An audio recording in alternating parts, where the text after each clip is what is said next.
Good morning to Blue Stars Higher Secondary School online classes. Here, Sujata going to teach accountancy. Today we are going to see a new chapter, that is new unit, Introduction to Accounting. First of all, we move to the content of the lesson. The content of the lesson is Introduction to Accounting, Evolution of Accounting, Meaning and Definition of Accounting, Accounting Cycle, Objectives of Accounting, Functions of Accounting, Importance of Accounting, Basic Accounting Terminologies, Branches of Accounting, Basis of Accounting, Uses of Accounting Information, and last one is Role of Accountant. And we come to what is the use or what we understand from this lesson. We can enable to understand the meaning and functions of accounting. Okay, next, analyze the importance of accounting, understand the basic accounting terminologies, and last one is analyze the role of accountant. The role of accountant is very important here.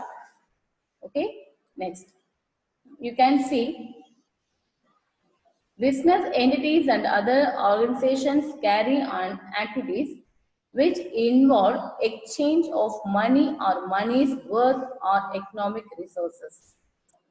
Here, one thing we came to know that business entities means business concern, the business control, yeah, the entities and the business organizations or other organizations, business deal pandradum, other organizations they are carrying activities.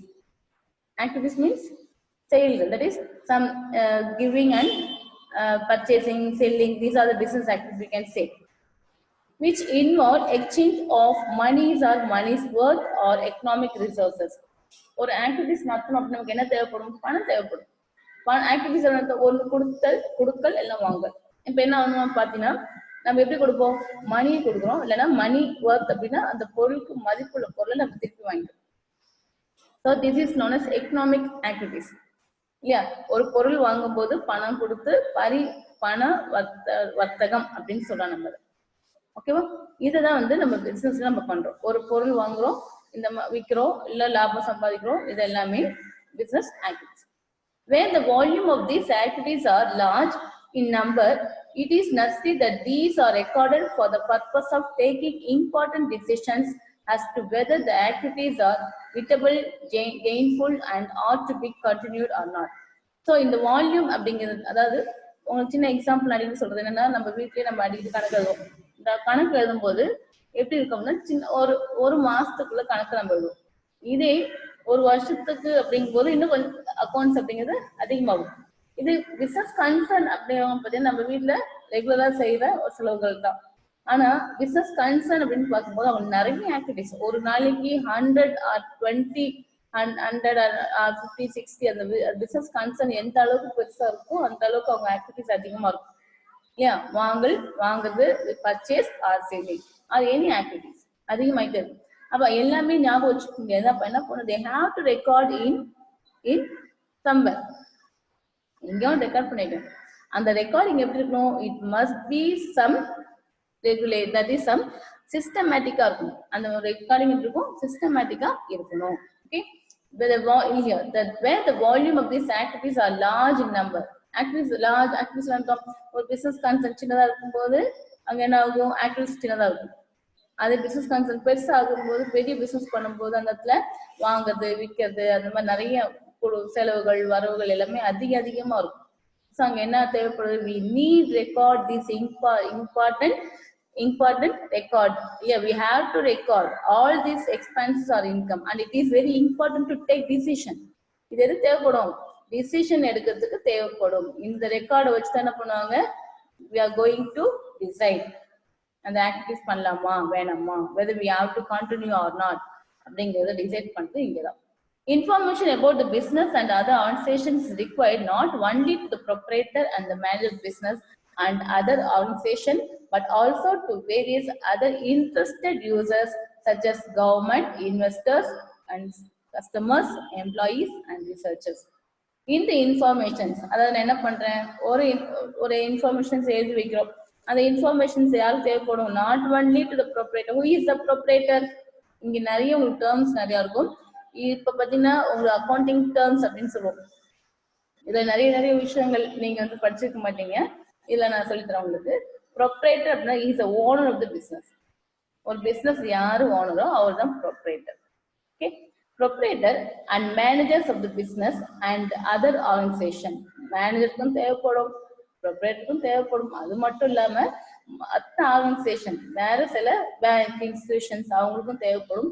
அது நம்ம இன்னும் some persons interested, அந்த business மேல யார் யாருக்கு interest இருக்கோ அவங்களுக்கும் என்ன தேவைப்படும், திஸ் இன்ஃபர்மேஷன். எந்த இன்ஃபர்மேஷன்ஸ், ரெக்கார்டிங் இன்ஃபர்மேஷன்ஸ், அவங்க என்ன வரவு இருக்கு, இந்த பிசினஸ் என்ன செலவு இருக்கு அப்படின்னு தெரிஞ்சுட்டு not only interested to the proprietor and manager but also others. Okay, ஏன் அவங்களுக்கு அதான் தேவைப்படும் அப்படிங்கிறது நம்ம பின்னாடி பார்ப்போம். ஓகே, இதுல நிறைய விஷயங்கள் வந்து உங்களுக்கு சின்ன சின்ன நிறைய நியூ வேர்ட்ஸ் இருக்கும். அந்த வேர்ட்ஸோட மீனிங்ஸ் தெரிஞ்சுக்கணும். Next, rising and utilizing of resources or finance for various purpose must be recorded systematically, scientifically and uniformly. நம்ம எழுதுறோம் இல்லையா, இந்த ரெக்கார்டிங் எப்படி இருக்கணும், நம்ம இஷ்டத்துக்கு எழுத முடியாது. we have to record சிஸ்டமேட்டிக்கா இருக்கணும், கரெக்டா இருக்கணும், சயின்டிபிக்கா இருக்கணும், யூனிஃபார்மா இருக்கணும். எந்த கன்சர்ன், இப்போ நான் எழுதுற கணக்கு ஒரே மாதிரி இருக்கணும், நீங்க எழுதுற கணக்கு ஒரே மாதிரி இருக்கணும். அப்பதான் அது என்ன இருக்கும், பார்க்கறதுக்கு எல்லாத்துக்குமே அது புரியும். Yeah, it is very important because finance is the most important resource next to the human element for any economic activities. ஏன் அப்படின்னா இந்த காலத்துல ஃபினான்ஸ் அப்படிங்கிறது ரொம்ப ரொம்ப இம்பார்ட்டண்டான ஒரு விஷயம் இல்லையா. பணம் ரொம்ப முக்கியம். அது எதுக்குன்னு பார்த்தீங்கன்னா not only to human but all economic activity, element for all economic activities. Economic activity தேவை என்னது, பணம் இல்லைன்னா நம்மளால எதுவுமே செய்ய முடியாது, எந்த ஒரு ஆக்டிவிட்டியுமே நடக்காது. ஸோ இந்த காலத்துல இம்பார்ட்டன்டான ரிசோர்ஸ் என்ன அப்படின்னு பார்த்தீங்கன்னா finance. Hence, there is a need for principle, methods, and procedures to be followed to record all this information and to derive from this information the feasibility and benefit of the activities carried out. So, now என்ன பண்ணணும், we have to record all these informations. இல்லையா, நம்ம இதில் என்ன பண்ணோம், இந்த records எல்லாம் நம்ம கண்டிப்பா எழுதி வைக்கணும். Here, come to the point. Accounting is the language of business. Accounting என்னது, இது ஒரு பிசினஸ் லாங்குவேஜ். அதாவது லாங்குவேஜ்னா எல்லாத்துக்கும் புரியும். அப்போ இந்த பிசினஸை பத்தி புரியணும் அப்படின்னு நமக்கு என்ன வேணும், அக்கௌண்டிங் வேணும். அக்கௌண்ட்ஸை பார்த்தாவே நம்ம என்ன சொல்லலாம், எல்லா விஷயத்தையும் சொல்லலாம். நான் ஏற்கனவே சொல்லியிருக்கேன், அந்த இன்ட்ரடக்ஷன் நான் பார்த்து சொல்லியிருக்கேன். ஃபினான்ஷியல் அக்கௌண்ட்ல ஃபைனல் அக்கௌண்ட்னு ஒரு சாப்டர். அந்த ஃபைனல் அக்கௌண்ட் அப்படின்னா நம்ம வந்து நம்ம கம்பெனியோட இல்லை பிசினஸ் கன்சர்னோட ஸ்டேட்மெண்ட் காட்டும். அந்த ஸ்டேட்மெண்ட் பார்த்தாவே நமக்கு புரியும் நம்ம அந்த பிசினஸ் கன்சர்ன் எப்படி இருக்கு, என்ன மாதிரி மூவ் ஆயிட்டு இருக்கு, whether it is moving towards profit or loss, அந்த இடத்துல எவ்வளோ அவங்க மதிப்பான சொத்துக்கள் வச்சுருக்காங்க, அவங்களுக்கு எவ்வளோ கடன்கள் இருக்கு, அவங்க எவ்வளோ ரீபே பண்ண வேண்டியதா இருக்கு, அவங்களோட முதலீடு என்ன அப்படிங்கிறது எல்லாமே தெரிஞ்சிடும். So we can say accounting is the language of business. The most important function of the language is to facilitate communication. ரைட்டா, ஏன் நம்ம பேசுறோம், கம்யூனிகேட் பண்ணுது, ஒரு விஷயத்த நான் உங்களுக்கு சொல்றது தான் லாங்குவேஜ். ஸோ இந்த மாதிரி இந்த அக்கௌண்டிங் அப்படிங்கிறது ஒரு பிஸ்னஸோட நிலைமை என்ன அப்படிங்கிறது மற்றவங்களுக்கு புரிய வைக்கும்.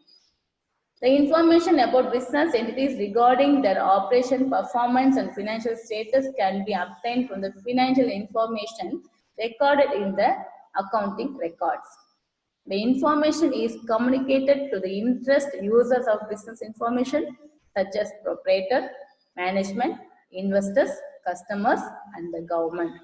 சரி, இந்த இன்ஃபர்மேஷன் தட் இஸ் நான் சொல்லியிருக்கேன், என்னது ஃபினான்ஷியல் பார்த்த ஃபைனல் அக்கௌண்ட் இல்லை ஃபைனல் ஃபினான்ஷியல் ஸ்டேட்மெண்ட்டை பார்த்தாவே நம்ம என்ன சொல்லலாம், we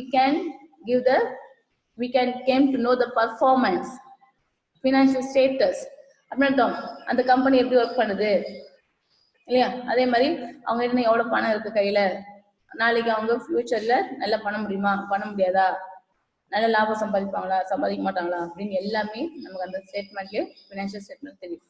ஸோ இந்த இன்ஃபர்மேஷன்ஸ் யாருக்கு தேவைப்படும், திஸ் இன்ஃபர்மேஷன் யார் கம்யூனிகேட் பண்ண போறோம், we are communicating to interested users. Interested யார் வேணா இருக்கலாம், for example I want to ஒரு கம்பெனியில் இன்வெஸ்ட் பண்ண போக ஆசைப்படுறேன். I am going to purchase a share for a company. Share வாங்குறதுக்கு என்ன பண்ணுவேன், அந்த கம்பெனி எப்படி இருக்குன்னு நான் பார்ப்பேன். அது எனக்கு என்ன தேவைப்படும், ஃபினான்ஷியல் ஸ்டேட்மெண்ட் தேவைப்படும். ஓகே, பாஸ்ட் 3 இயர்ஸா நிறைய சம்பாதிச்சுட்டு இருக்காங்க, எல்லாருக்கும் இவ்வளவு லாபம் வந்திருக்கு, அப்ப நம்ம இன்வெஸ்ட் பண்ணோம் அப்படின்னா we can get the returns, நம்மளோட ஷேர் வேலை இன்க்ரீஸ் ஆகும். That is interested user. அதே மாதிரி ப்ரொப்ரைட்டர் ஏன் தேவைப்படும், ப்ரொப்ரைட்டர்னா is owner of the business. அவர் தான் பிசினஸ் ஸ்டார்ட் பண்ணாரு, கஷ்டப்பட்டாரு, இந்த பிசினஸ் ஸ்டார்ட் பண்ணி ஒரு நிலைமை கொண்டு வந்திருக்காரு. அவருக்கு என்ன தேவை, whether he want to know whether the business is moving towards profit or loss. இல்லையா, அவருக்கு என்ன தெரியணும், நம்ம பிசினஸ் லாபகரமா ஓடுதா, நஷ்டத்துல இருக்கா, லாபகரமா இருக்கா அப்படின்னு தெரியுதுக்கு அவருக்கு. Next management need this information to decision taking or decision making. எங்க டிசிஷன் என்ன டிசைட் பண்ணலாம், அதுக்கப்புறம் எப்படி பண்ணலாம் அப்படின்னு. That is investors, I already told. Customers and government for tax போடணும் இல்லையா, டேக்ஸ் அதாரிட்டிஸ்க்கு தேவைப்படும். Okay, next comes to the evolution of accounting. In India 23 centuries ago, Chandragupta Maurya minister Kautilya wrote a book named Astra-shastra. உங்களுக்கு எல்லாருக்குமே தெரியும் கௌடல்யா என்னது, Astra-shastra, wherein some reference can be traced regarding the way of maintaining accounting records. Not only now, இப்ப இல்ல, அது எப்ப இருக்கு, கௌடல்யா அர்த்தசாஸ்திரா எழுதினாங்க இல்லையா, கௌடல்யா அந்த காலத்திலே இருக்கு, என்னது அக்கௌண்ட்ஸ் எழுதிருக்காங்க அப்படிங்கிறது records. In the earlier days of civilization, accounting was done by the steward who managed the properties of wealthy people.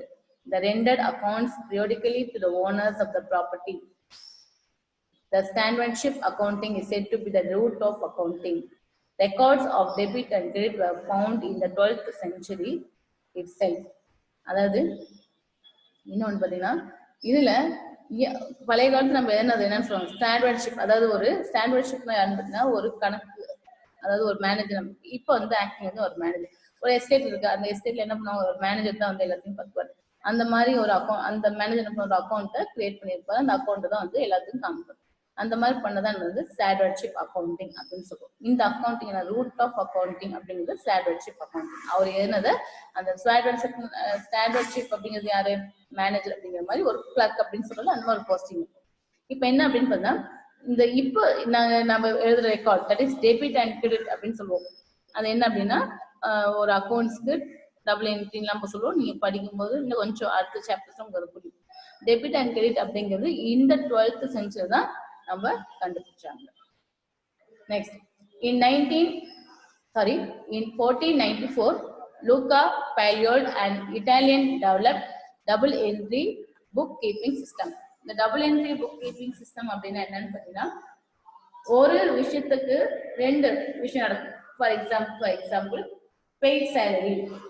நான் வந்து என்ன பண்றேன், ஒரு சேலரி என்னோட ஒர்க்குக்கு கொடுக்குறேன். அப்போ ஏன் பாகத்துல இருந்து பார்க்கும்போது பெய்ட், நான் பே பண்றேன், அது என் ஒர்க்கர் என்ன பண்றாரு, வாங்குறேன் இல்லையா. ஸோ இங்க என்ன நடக்குது, ஒருத்தர் கொடுத்தாங்க அப்படின்னா ஒருத்தர் வாங்குறாங்க. கொடுக்கல் வந்து வாங்குறது ரெண்டுமே, கொடுக்கறதும் இருக்குது, வாங்குறதும் இருக்குது. இதைதான் நம்ம என்ன சொல்லுவோம், டபுள் என்ட்ரி சிஸ்டம் அப்படின்னு சொல்லுவோம். ஓகேவா, இப்போதைக்கு இது புரிஞ்சு. Due to the industrial revolution in the 18th and 19th centuries, large-scale operations were carried on. Joint stock companies emerged as an important form of organization, which required separation of the ownership from management. In the 18th and 19th century, இந்த management இருக்கு இல்லையா, அதாவது companies, business concept வந்து ரொம்ப நிறைய develop ஆயிடுச்சு. நம்ம எதிர்பார்க்காத அளவுக்கு டெவலப் ஆயிடுச்சு. இதே நீங்க ஒரு 90 or 70 years பேக்ல உங்க தாத்தா இருக்காங்க, உங்க கிராண்ட் ஃபாதர் இருக்காங்க அப்படின்னா அவங்கள்ட்ட கேட்பாங்களேன், அவங்க வந்து ரொம்பலாம் பெரிய விஷயமா பெரிய சைஸ்ல பிசினஸ் நடந்தவங்களாம் தெரியாது. ஒரு சின்ன கடை வச்சிருப்பாங்க, அதுல வந்து அவங்க என்ன பண்ணிருப்பாங்க, சேல்ஸ் பண்ணியிருப்பாங்க. அதுல விவசாயம் நடத்துறத விளைச்சதை கொண்டு போய் எங்கேயாவது ஒரு சொசைட்டி அந்த மாதிரி தான் பே பண்ணி கொடுத்துருப்பாங்க. ஆனா இப்ப அப்படி இல்லை. இந்த பிசினஸ் கன்சர்ன் அப்படிங்கிறது ரொம்ப வளர்ந்துருச்சு. அது என்னவாயிடுச்சு, அதை நம்மளால பார்க்க, அதாவது அந்த கண்ட்ரோல் பண்ண முடியாத ஸ்டேஜ் இருக்கும்போது அது என்னவாயிடுச்சு, ஜாயிண்ட் ஸ்டாக் கம்பெனி ஆயிடுச்சு. ஓகேவா, இந்த ஜாயிண்ட் ஸ்டாக் கம்பெனி அப்படிங்கிறது நீங்க காமர்ஸ்ல நீங்க டீட்டெயிலாக படிப்பீங்க. பட் இதுதான் ஒரு இன்ட்ரோடக்ஷன் கொடுக்குறேன். இங்கே நான் கொஞ்சம் ஒரு கொடுக்குறேன். என்ன அப்படின்னு பார்த்தீங்கன்னா பிஸ்னஸ் கன்சர்ன் அப்படிங்கிறது டைப்ஸ். ஃபர்ஸ்ட் பார்த்தீங்கன்னா முதல்ல ஸ்டார்ட் பண்ணுது சோல் ட்ரேடிங் கன்சர்ன். சோல் ட்ரேடிங்னா சோல் அர்த்தம் சிங்கிள், சோலோ பர்ஃபார்மன்ஸ் அப்படின்னு சொல்லுவோம் இல்லையா? அப்போ என்ன அர்த்தம்? ஒரு ஆள் மட்டும் பர்ஃபார்ம் பண்ணுறது. அப்போ அது ஒரு ஆள் மேனேஜ்மெண்ட் மட்டும் பண்ணாது சோல் ட்ரேடிங் கன்சர்ன் அப்படின்னு சொல்லுவோம். ரெண்டாவது பார்த்தீங்கன்னா அந்த சோல் ட்ரேடிங் அப்போ நம்ம அது எக்ஸாம்பிள்லாம் பார்த்தீங்கன்னா இப்போ மெடிக்கல் ஷாப் இருக்கு, பியூட்டி பார்லர் இருக்கு, நம்ம பக்கத்துல கடைகள் இருக்கு இல்லையா? அதெல்லாம் வந்து சோல் ப்ரொப்ரைட்டர்ஷிப் அப்படின்னு நம்ம சொல்லுவோம். ஏன் அப்படின்னா மேனேஜர் ஒரு ஆளாக தான் இருக்கு, அவரே தான் இருப்பாரு, அந்த பிஸ்னஸ் அவர் தான் பண்ணுவாரு, அவர் தான் அக்கௌண்ட் எழுதுவாரு, அவரே தான் நம்ம போய் காய்கறி வாங்கிட்டு வருவாரு, மளிகை ஜாமான் வாங்கிட்டு வருவாரு, எல்லாமே அவரே பண்ணுவாரு, லாபத்தை அவரே எடுத்து. ஓகே, இது சின்ன சின்ன விஷயம் அப்படின்னு பார்த்தீங்கன்னா அவங்க ஒய்ஃபோ இல்லை அவங்க குழந்தைங்க வச்சிருந்தாங்கன்னா அவங்க என்ன ஹெல்ப் பண்ணுவாங்க. ஸோ இது வந்து இந்த மாதிரி this type of is known as sole trading. இப்போ இந்த சோல் ட்ரேடிங் கான்செப்ட் என்ன ஆகுது அப்படின்னா ஒரு ஸ்டேஜ்க்கு அப்புறம் டெவலப் பண்ண முடியாது. அப்போ டெவலப் பண்ண இன்னும் கொஞ்சம் பெருசாக டெவலப் பண்ண போறாங்க. அப்போ டெவலப் பண்ணணும் அவங்க என்ன தேவைப்படும்? They need capital. மீன் என்ன இருந்தா போதும், ஒரு 5 lakhs இருந்தா போதும், சின்ன ஒரு கடையை பார்த்து ஒரு கடையை ஜாமானெல்லாம் வாங்கி வச்சிருந்தா அவங்க பிசினஸ் ஸ்டார்ட் பண்ணிடுவாங்க. அந்த பிசினஸ் இன்னும் கொஞ்சம் டெவலப் பண்ணணும் அப்படின்னு வச்சு அவங்க என்ன வேணும்? They need some more capital. அதே மாதிரி ஆள் பணம் தேவைப்படும். They want human resources. அப்போ இந்த பணம் தேவைப்படும், இன்னும் கொஞ்சம் ஆள் ஹெல்ப் பண்ணும் அப்படின்னா அவங்க அடுத்த என்ன ஸ்டெப்புக்கு மூவ் பண்ணுவாங்க? They can move to partnership. Partnership அப்படிங்கிறது ஒரு 2-3 பேர் சேர்ந்து ஒரு பிசினஸ் கன்சர்ன் நடத்தினா அது பார்ட்னர்ஷிப். ஓகேவா? அந்த மாதிரி நடந்தா அது பார்ட்னர்ஷிப். ஸோ இந்த மாதிரி நடக்கும்போது இன்னும் பிசினஸ் பெருசா இருக்கு, இன்னும் பெருசா பண்ண போறோம் அப்படிங்கும்போது 10 crores 6 crore இப்பெல்லாம் 10 crores ரொம்ப ஆயிடுச்சு, 100 crores அப்படின்னு வரும்போது அவங்க என்ன பண்ணுவாங்க அப்படின்னு பார்த்தீங்கன்னா பப்ளிக்கு ஷேர் ஆஃபர் பண்ணுவாங்க, பப்ளிக் கிட்ட ஷேர்ஸ் கேட்பாங்க. அந்த மாதிரி வருது என்ன சொல்லுவோம்? கம்பெனிஸ் அப்படின்னு சொல்லுவோம், ஜாயிண்ட் ஸ்டாக் கம்பெனிஸ் அப்படின்னு. அதாவது ரொம்ப வளரும் போது நிறைய மக்கள் கிட்ட இருந்து பணத்தை கேபிட்டலா வாங்குறதும் மூலதனமா வாங்குறது இதெல்லாம் வந்து வாங்குறது. அதே மாதிரி வர லாபத்தை நிறைய பேருக்கு பிரிச்சு கொடுப்பாங்க. அது நிறைய பிரிச்சு கொடுத்து அவங்க என்ன பண்ண ஷேர் வாங்க வைப்பாங்க. ஓகேவா? ஷேர்ஸ் நீங்க கேள்விப்பட்டிருவீங்க, ஷேர் மார்க்கெட் இதெல்லாம் தான் அந்த ஜாயிண்ட் ஸ்டாக் கம்பெனியில ஒரு இதாக இருக்கும். ஜஸ்ட் ஒரு இதான் உள்ள கொடுத்துருக்கேன். இதை பத்தி நீங்க நிறைய நீங்க காமர்ஸ்ல டீட்டெயிலா நீங்க படிப்பீங்க. ஓகேவா? ஸோ இந்த மாதிரி கம்பெனிஸ் இப்போ மர்ஜ் ஆகுது, புதுசா உற்பத்தி ஆகுது. ஸோ இந்த இம்பார்ட்டன்ஸ் ஆகும்போது இங்க என்ன ஆகும் அப்படின்னு பார்த்தீங்கன்னா ஒரு கம்பெனி பெருசா ஜாயிண்ட் ஸ்டாக் கம்பெனி ஒரு பெருசா கம்பெனி ஃபார்ம் பண்ணும்போது அங்க ஒரு ஆளோட ஓனர்ஷிப் மேனேஜ்மெண்ட் ஒன்னா இருக்காது. அதாவது நானே ஓனரா இருந்துட்டு எப்படி சோல் ட்ரேடர்ல அவரே போய் பர்ச்சேஸ் பண்ணுவாரு, அவரே வந்து பணத்தை வாங்கி வைப்பாரு இல்லையா, அவரே செலவு பண்ணுவாரு, இந்த மாதிரி செய்ய முடியாது. அப்ப என்ன ஆகும் அப்படின்னு பார்த்தீங்கன்னா ஓனர்ஷிப் ஒரு பக்கம் போயிடும், மேனேஜ்மெண்ட் ஒரு பக்கம் போயிடும். ஓனர் யாரோ இருப்பாங்க, மேனேஜ்மெண்ட் யாரோ இருப்பாங்க. எக்ஸாம்பிள் நம்ம நிறைய கம்பெனிஸ் போவோம், டிவிஎஸ் கம்பெனிஸ் இருக்கு இல்லையா, டிவிஎஸ் சன்ஸ் லிமிடெட் இருக்கு, ஹீரோ ஹோண்டா இருக்கு. இவங்க ஓனர்ல எங்க இருக்காரு? எங்கேயோ இருப்பாங்க, ஆனா பிசினஸ் மட்டும் நடத்திட்டே இருக்கும் இல்லையா? ஆனா ஓனர் என்ன பண்ண மாட்டாரு? பிசினஸ்குள்ள இறங்கி வேலை செய்ய மாட்டாரு, அவர் விற்கதோ வாங்குறதோ செய்ய மாட்டாரு. அவர் என்ன பண்ணிருப்பாரு? அவர் எங்கேயோ இடத்துல இருக்காரு, பட் என்ன பிசினஸ் அப்படிங்கிறது நடந்துருக்கு. ஸோ மேனேஜ்மெண்ட் ஒரு கையில ஒரு ஆள் கையில இருக்கும், ஓனர்ஷிப் ஒரு கையில இருக்கும். ஸோ இந்த that is known as separation of ownership and management. Hence, to safeguard the interests of the owners and investors, the business establishment required detailed information about business, which paved the way for development of comprehensive financial accounting information system. So, in the ownership management பிரிச்சனால நமக்கு என்ன தேவை? ஒழுங்கா வேலை நடக்குதா அப்படின்னு நமக்கு safeguard the interest of the owners அப்படின்னு அர்த்தம். இன்ட்ரெஸ்ட் ஓனரோட இன்ட்ரெஸ்ட் ஓனர்ஸோட கேபிட்டல பாதுகாக்கும் இல்லையா? அதே மாதிரி ஒருத்தர் இன்வெஸ்ட் பண்ணாங்க அப்படின்னா அந்த இன்வெஸ்ட்மெண்ட் அப்படிங்கிறது பணத்தை பாதுகாக்கிறதுக்கு நம்ம என்ன தேவைப்படும்? ஒரு அக்கௌண்ட்ஸ் தேவைப்படும், இன்ஃபர்மேஷன் கரெக்டா இன்ஃபர்மேஷன்ஸ் தேவைப்படும். அதுக்கு என்ன வேணும்? அவங்களுக்கு அக்கௌண்ட்ஸ் மெயின்டைன் பண்ணணும், அக்கௌண்டிங் இன்ஃபர்மேஷன்ஸ் கரெக்டா சிஸ்டமேட்டிக்கா கொடுக்கணும் இல்லையா? அதுக்கு நம்ம என்ன தேவைங்க? அக்கௌண்ட்ஸ் தேவைப்படுது. Okay, for the safeguard of the interest of the owners and investors okay தேவைப்படும். அப்பதான் நம்ம என்ன பண்றீங்க? புதுசா அக்கௌண்ட் எழுத ஆரம்பிக்கிறோம்.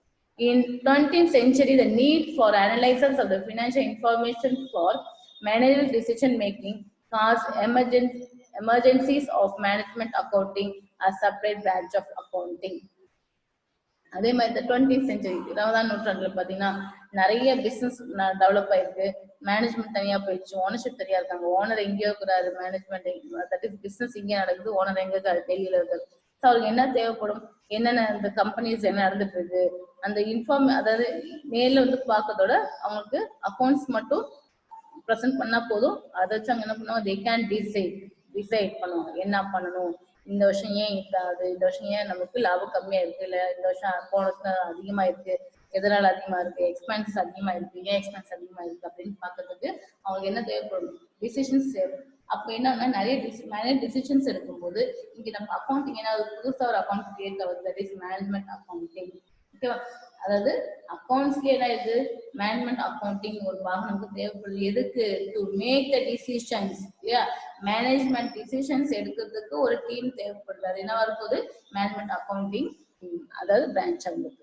Though accounting was individually central in the initial stage of evolution of the accounting, it is gradually developed into the social responsibility accounting in the 21st century due to the vast growth in business activities as a result of the development in various fields. 20th century management accounting இருந்தது. ஆனா 21st century என்ன ஆயிடுச்சு, social responsibility accounting. இங்க என்ன சொல்ல வராங்க அப்படின்னா, accounts அப்படிங்கிறதுல நிறைய பிரான்ச்சஸ் புதுசா கிரியேட் ஆயிடுச்சு. அது ஏன் கிரியேட் ஆச்சு அப்படிங்கிறதுக்காக தான் இது எக்ஸ்பிளேஷன்ஸ் கொடுத்துட்டு இருக்காங்க.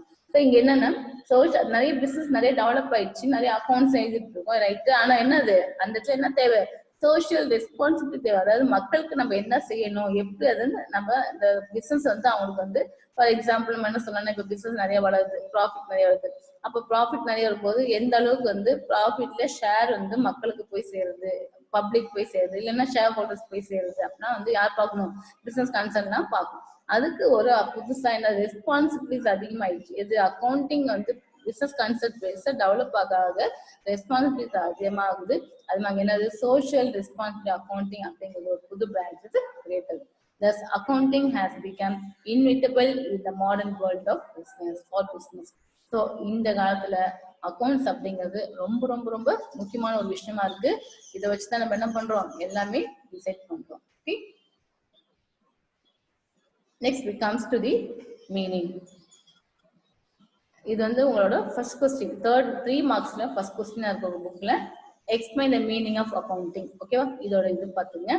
Accounting is a systematic process of identifying, measuring, recording, classifying, summarizing, interpreting, and communicating financial information. Accounting it is a process. அது process என்னவா இருக்கு, சிஸ்டமேட்டிக்கா இருக்கு, கரெக்டா இருக்கு. டெய்லி நம்ம எழுதும் அக்கௌண்ட்ஸ், நம்ம என்ன பண்ண மாட்டோம், 10 நாளைக்கு எழுத மாட்டோம். என்ன பண்ணுவோம், அன்னன்னைக்கு அன்றாட செலவுகளை அன்னன்னைக்கு எழுதுவோம் இல்லையா, அதுதான் சிஸ்டமேட்டிக்கா இருக்கும். அதே மாதிரி லைனா தான் எழுதுவோம், மாற்றி மாற்றி எழுத மாட்டோம். ஐடென்டிஃபை பண்ணோம், ஒவ்வொன்றையும் ஐடென்டிஃபை பண்றது, என்ன செலவு, whether it is income or expenditure. Okay, next measuring, எந்த அளவு, that is measure how many rupees. அது என்ன பண்றோம், ரெக்கார்டிங், அதை ரெக்கார்ட் பண்றோம். ஓகே, எங்க ரெக்கார்ட் பண்றோம், கிளாசிஃபையிங், எதை கிளாசிஃபை பண்ணி ரெக்கார்ட் பண்றோம். சார் எல்லாமே ஒரே தடவைல ஒவ்வொன்றும் ஒவ்வொரு. சம்மரைசிங், சம்மரைஸ் பண்றோம் இல்லையா. ரெண்டாவது இன்டரப்டிங், இன்டரப்ட்னா கம்யூனிகேட் பண்ண, அதாவது அதை வந்து பார்க்கறது. ஓகே, கம்யூனிகேட் பண்றதுன்னா அவங்க யாருக்கு தேவையோ அவங்களுக்கு கொடுக்குறது. ஃபார் எக்ஸாம்பிள் நம்ம என்ன படிச்சிருக்கோம், proprietor and users of the investors, users of the information படிச்சிருக்கோம். அப்படின்னா யாருக்கு இது தேவையோ அவங்களுக்கு கம்யூனிகேட் பண்றது. 2 rupees, 12 rupees, 20 rupees சொல்றோம் இல்லையா, அது வந்து கம்யூனிகேட் பண்றது to the financial information. This is the meaning of accounting. Accounting is the systematic process of identifying, measuring, recording, classifying, summarizing, interpreting, and communicating financial information. இதெல்லாம் பண்ணி நம்ம என்ன பண்ண போறோம், கம்யூனிகேட் பண்ண போறோம். யாருக்கு தேவையோ அவங்களுக்கு. That's all. Okay. Accounting gives information on the resources available. நமக்கு என்னென்ன ரிசோர்சஸ் இருக்கு. Next, how the available resources have been employed. கிடைச்ச ரிசோர்ஸை நம்ம எப்படி செலவு பண்றோம். The result achieved by the users. அந்த ரிசல்ட் நம்ம அவைலபிள் ரிசோர்ஸ் கொடுத்தனால அவங்களுக்கு என்ன லாபம் வந்ததோ இல்லை என்ன வந்து அவங்க அச்சீவ் பண்ணாங்க அப்படிங்கிறது நமக்கு கிடைக்கும். The profit earned or loss incurred during the accounting period, value and the nature of the asset, liabilities and capital can be ascertained from the information recorded in the accounts. நம்ம என்ன லாபம் வந்தது, profit earned or loss incurred during the accounting period. Accounting period அப்படின்னா ஒரு வருஷம். ஓகேவா? நீங்க இப்போதைக்கு புரிஞ்சுங்க அக்கௌண்டிங் பீரியட் அப்படிங்கிறது ஒரு வருஷம். இந்த அக்கௌண்டிங் பீரியட்ல நமக்கு என்ன லாபம் வந்துச்சு, இல்ல என்ன நஷ்டம் வந்துச்சு, என்ன வேல்யூ அசெட்னா சொத்துக்கள், ஓகே, லைபிலிட்டிஸ் கேபிட்டல், இதெல்லாம் நம்மளால இன்ஃபர்மேஷனை ரெக்கார்ட் பண்ண முடியும். We can recorded in the accounts. இது எல்லாத்தையும் என்ன பண்றோம், அசைன் பண்ணி என்ன பண்றோம், அக்கௌண்ட்ஸ்ல எழுதுறோம். So this is a question for you. Explain the meaning of accounting. It's a 3-mark question. Okay, what do you have to write? This all these things for meaning of accounting. Explain சொல்லிருக்காங்களா, அப்ப நம்ம explanation கொடுக்கணும். என்ன எழுதுவீங்க? Accounting is a systematic process of identifying, measuring, recording, classifying, summarizing, interpreting and communicating financial information. Accounting gives information on the resources available, how the available resources have been employed, and the result achieved by their use. The profit earned or loss incurred during the accounting period, value and nature of the asset, liabilities, and capital can be ascertained from the informations recorded in the accounts. இதான் நம்ம explain பண்ண போறோம். ஓகேவா? இதுதான் நீங்க என்ன பண்ண போறீங்க, எக்ஸ்பிளைன் பண்ண போறீங்க, மீனிங் ஆஃப் அக்கௌண்டிங்.